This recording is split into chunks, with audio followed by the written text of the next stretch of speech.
Wait, don't scroll yet. Give me the next few moments because what you are about to hear may change the way you look at blessing, timing, faith, and the power moving quietly inside your own life. This is not about lucky numbers. It is not about a hidden trick, a secret code, or some shortcut that only a few people know. It goes much deeper than that. It is about the inner law that shapes the outer result. It is about the unseen place where belief turns into experience. And if you stay with me, really stay with me, you may begin to feel something shift before this message is even over. Most people spend their whole lives hoping, wishing, begging for the right break. But there is a difference between wishing for a door to open and walking toward it as if the handle is already turning. There is a difference between asking for rain and stepping outside with confidence that the clouds are already gathering. That difference changes everything, so listen closely, stay to the end. Because what looks like chance from the outside may actually be alignment on the inside, and once you understand that, you will never look at your life the same way again. There was a man people talked about for years because he kept winning. Again and again, people tried to explain it. They called him lucky. They studied his habits. They guessed he had some hidden system. But the deeper truth is this: some people move through life from a state of doubt, and others move through it from a state of inner certainty. One hopes, the other knows. And that knowing changes how they think, how they feel, how they act, and what they notice. Most people buy a ticket while carrying fear in their chest and disappointment in their imagination. They say they believe, but inside, they are preparing to lose. Then they wonder why life keeps mirroring that same tension back to them. Listen carefully. The heart sends a signal long before the mouth forms a sentence. The inner life speaks first. The outer world follows later. That is why so many people stay stuck. They want abundance, but they rehearse lack. They want breakthrough, but they keep living from delay. They ask for favor, but secretly expect silence. And the moment expectation is filled with fear, the whole atmosphere changes. Stay with me here, because this part matters. You do not move into a new life by repeating old feelings with new words. You move into a new life by becoming different within before anything changes outside. The biggest mistake people make is thinking that life is ruled only by accident. They throw themselves into chance, cross their fingers, whisper a prayer, and then wait with nervous energy, as if the outcome has no connection to the condition of their soul. But the inner world is not separate from the visible world. What you repeatedly feel, what you deeply expect, what you quietly agree with in your heart, all of it begins to shape the path before you. This is why some people seem blessed before the blessing is visible. They carry peace before the proof. They walk with calm before the result appears. They do not wait for victory to feel secure. They practice the feeling of victory until security becomes natural. That is where the shift begins. Not in the ticket, not in the numbers, not in the crowd, in you, in the hidden place where thoughts become emotional patterns and those patterns become identity. And identity is powerful. It touches your choices, your focus, your timing, even the people you notice and the doors you dare to walk through. If you keep watching, this may be the part that changes your whole approach. Because once a person stops saying, maybe one day, and begins living from, it is already being prepared for me, their posture changes, their energy changes, their language changes, and slowly the world begins to answer that new signal. I remember hearing about a woman who had tried everything. She worked hard. She stayed tired. She carried responsibility every day and still felt like she was barely staying above water. She had made vision boards. She had said positive words. She had prayed from pain and cried from pressure. But inside, she still felt separate from the answer. That was the real problem. Her desire was strong, but her inner certainty was weak. Then something changed. Instead of focusing on the moment of winning, she began focusing on the life that followed it. She stopped imagining the struggle and started imagining the settled peace that comes after relief arrives. She pictured paying every bill without fear.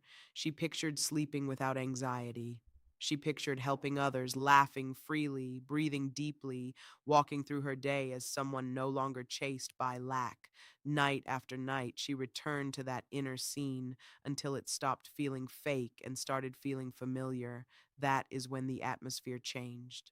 A few weeks later, her situation broke open in a way she had once thought impossible. But the most important part was not the result, it was her reaction. She did not act shocked. She said it felt natural, as if life had finally caught up with what she had already accepted within. That is the point. Real faith is not panic dressed up in religious words. Real faith is inner rest before outer proof. Now, listen, because this is where many people lose the thread. They hear a message like this and get excited for a day or two. They imagine once, they speak boldly once, they feel inspired for a moment. Then the old mood returns, the old fear returns, the old language returns. They go right back to thinking like someone who has not received. And that mixed signal weakens everything. You cannot plant a seed and dig it up every morning to check if it is growing. You cannot say, "It is mine," and then spend the whole afternoon rehearsing why it probably will not happen. That inner conflict creates delay. You must let the new belief take root. You must protect it. You must return to it, not once, repeatedly, calmly, with patience. There will be days when your bank account says one thing and your spirit must say another. There will be moments when the visible world tries to argue with the promise growing inside you. That is normal. Do not panic there. That is where maturity begins. This is where most people click away, but don't, because this may be the line you need to hear. Delay is not always denial. Sometimes it is preparation. Sometimes the outer world is rearranging itself to match what the inner world has finally accepted. And if you stay steady in that unseen place, what is forming in silence will eventually step into sight. Think about a seed. Once it is planted, it disappears before it rises. It goes into darkness before it reaches the light. And yet, no wise farmer stands over the soil screaming because nothing is visible after one night. The farmer understands process. The farmer respects timing. The farmer trusts what is happening underneath the surface. In the same way, once a deep assumption is planted in your heart with feeling, it begins working beneath sight. This is why inner patience matters, not weak waiting, strong waiting, not passive wishing, certain expectation. There is a kind of quiet confidence that says, I may not see movement yet, but I know movement has begun. That confidence is powerful. It changes the way you walk through ordinary hours. It keeps you from speaking against what you have already asked for. It keeps fear from pulling up what faith has planted. And yes, there will be pressure. Doubt often shows up right before a shift. Fear likes to whisper when something real is beginning to grow. It asks, what if nothing changes? What if you are fooling yourself? But that whisper is not proof that the process failed. Sometimes it is proof that the process has started. So when fear rises, do not bow to it. Notice it, answer it, then return to your deeper knowing.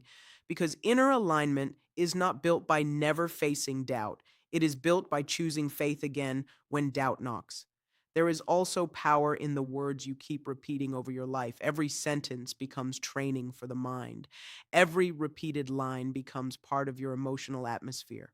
When you keep saying, nothing ever works for me, you are not just describing your life. You are reinforcing a pattern. When you keep saying, I always lose, you are teaching your inner world to expect disappointment. But when you begin speaking with intention, something changes. Not empty words, not forced performance, living words, chosen words.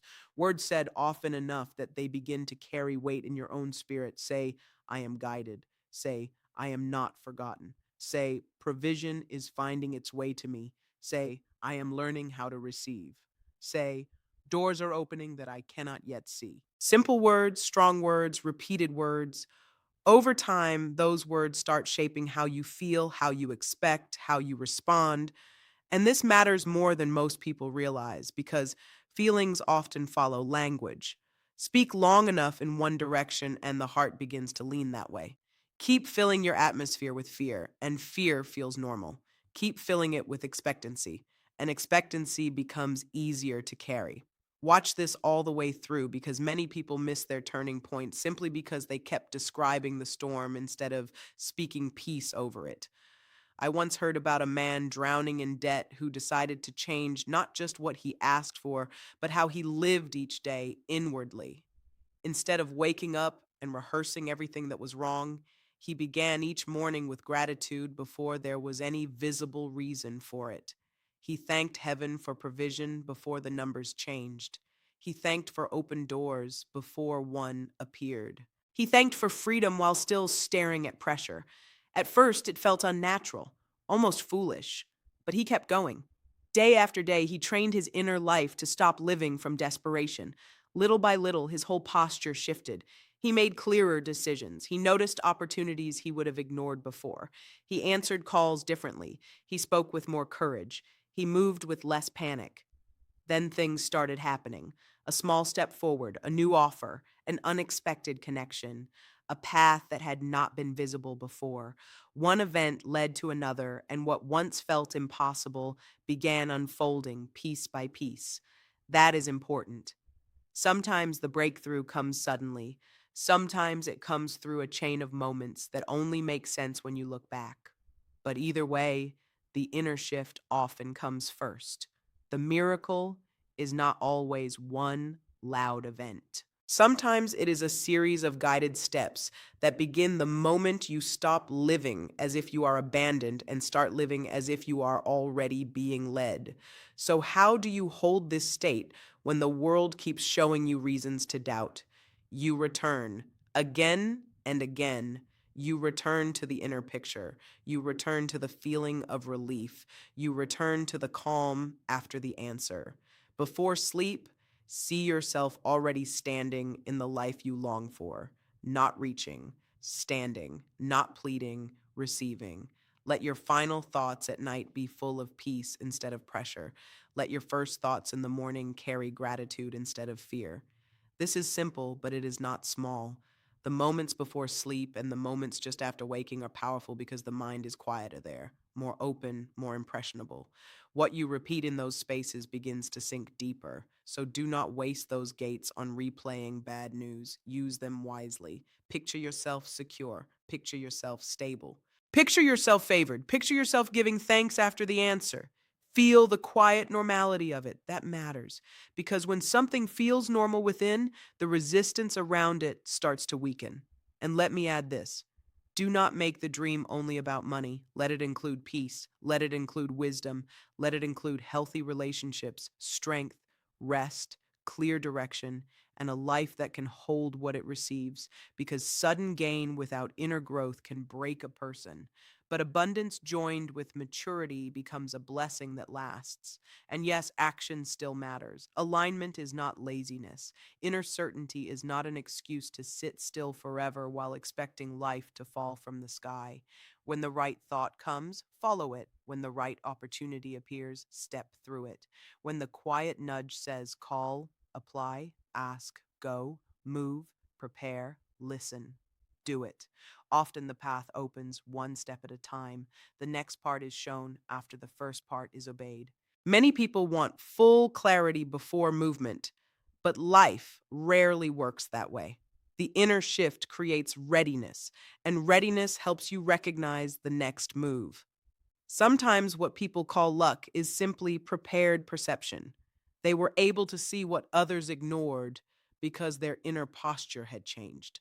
They were able to act without freezing because fear no longer ruled them. So if a new idea lands in your mind, respect it. If a healthy opportunity appears, do not dismiss it because it came in an ordinary package. Great changes often arrive wearing simple clothes, and let this sink in.